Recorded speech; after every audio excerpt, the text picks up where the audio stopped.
আজকে আমার শ্বশুরমশাইয়ের ভর্তি হওয়ার ৩য় নম্বর দিন। তাই আজকে সকাল সকাল উঠে রেডি হয়ে আমার বরের সাথে রেডি করেছি।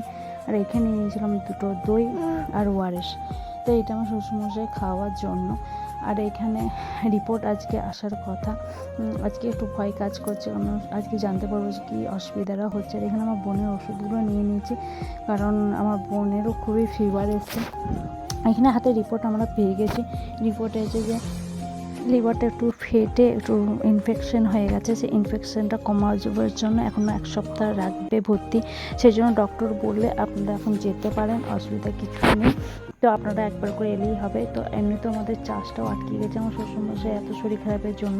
সেই জন্য একজনকে কাছে রেখে আমার মা বললো তোমরা যা, আমি এখানে আসা যাওয়া করবো, অসুবিধা কিছুই নেই। চাষটাও আমাকে করতে হবে। সেই জন্য ব্যাগটা গুছিয়ে নিয়েছিলাম বাড়ি যাওয়ার জন্য। চাষটা আর 2-3 দিন লাগলে কমপ্লিট হলে আবার আমি আসতে পারবো। সেই জন্য আমরা এখন বাড়ি যাচ্ছি।